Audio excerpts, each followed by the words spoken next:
और स्वयं भेष बदलकर अमृत की खोज में निकल पड़े। अमृत की खोज में भटकते हुए राजा विक्रमादित्य एक दिन एक छोटे से गांव में जा पहुंचे। काफी देर तक पैदल चलने के कारण वे थक चुके थे। गांव के एक मकान के बाहर उन्हें एक चारपाई दिखाई दी जो खाली पड़ी थी। उन्होंने सोचा थोड़ा आराम कर लिया जाए और उसी चारपाई पर बैठ गए। उस घर में एक बूढ़ी माँ और उसकी बहू रहती थीं। वृद्धा का बेटा कई सालों से लापता था, जिसकी याद में वह अक्सर उदास रहा करती थी। कुछ देर बाद उसकी बहू घर से बाहर आई और जब उसकी नजर चारपाई पर बैठे राजा विक्रमादित्य पर पड़ी तो वह ठिठक गई। राजा को देखकर वह चकित रह गई। उसने ध्यान से देखा और मन ही मन सोचने लगी, इसकी शक्ल तो मेरे पति से हुबहू मिलती है। क्या ये वही हैं? क्या मेरे पति लौट आए हैं? ये विचार मन में आते ही बहू तेजी से घर के अंदर गई और अपनी सास से बोली, माँ जी, मुझे ऐसा लग रहा है कि जो व्यक्ति बाहर चारपाई पर बैठा है वो आपके बेटे हैं। उनकी शक्ल हूबहू वैसी ही है। बहू की बात सुनकर बुढ़िया माई हड़बड़ाते हुए बाहर आई। जैसे ही उसकी नजर राजा पर पड़ी, उसकी आंखें भर आईं। वह पास जाकर भावुक स्वर में बोली, बेटा, तू इतने वर्षों से कहाँ चला गया था? तूने कभी मेरी सुध तक नहीं ली और इधर मैं तेरी याद में तड़प तड़प कर क्या से क्या हो गई हूँ। बुढ़िया अम्मा की बात सुनकर राजा विक्रमादित्य सोचने लगे, हे ईश्वर, यह क्या हो रहा है? फिर मन में कुछ सोचकर कहने लगे, माँ, मैं तेरा बेटा नहीं हूँ, परंतु तू मुझे अपने बेटे के बारे में बता। मैं उसको तुमसे मिलाने का कोई उपाय करूंगा।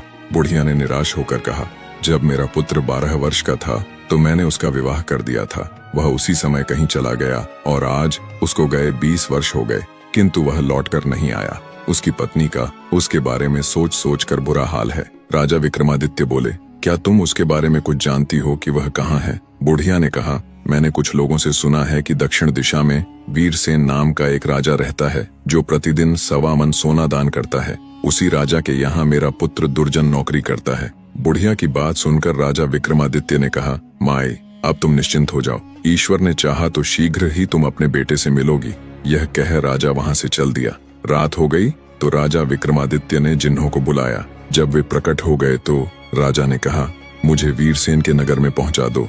जिन्होंने राजा को कंधे पर उठाया और एक क्षण में राजा को उस शहर के द्वार पर छोड़कर वहां से गायब हो गए। विक्रमादित्य राजा का महल पूछते पूछते महल के द्वार पर जा पहुंचे और द्वारपाल से कहा, भाई, आप मुझ पथिक का संदेश दुर्जन तक पहुंचा दो कि उसके गांव से एक आदमी आया है और तुमसे मिलना चाहता है। द्वारपाल ने राजा विक्रमादित्य का संदेश दुर्जन तक पहुंचा दिया।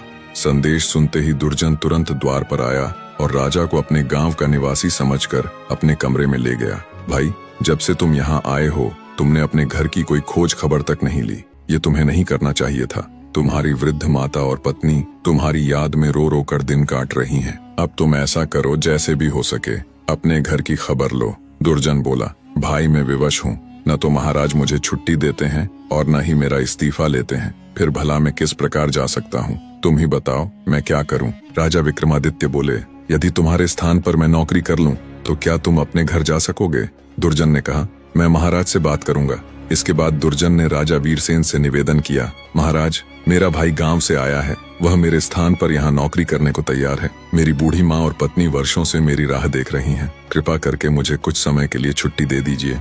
राजा वीरसेन ने सहमति देते हुए कहा, ठीक है, अपने भाई को नौकरी पर नियुक्त कर दो और 1 मास की छुट्टी लेकर घर चले जाओ। यह सुनते ही दुर्जन प्रसन्न हो गया। उसने राजा विक्रमादित्य को नौकरी पर छोड़कर राजा से विदा ले अपने घर की ओर चल दिया। राजा विक्रमादित्य दुर्जन के बदले नौकरी करने लगे। राजा वीरसेन का यह नियम था कि वह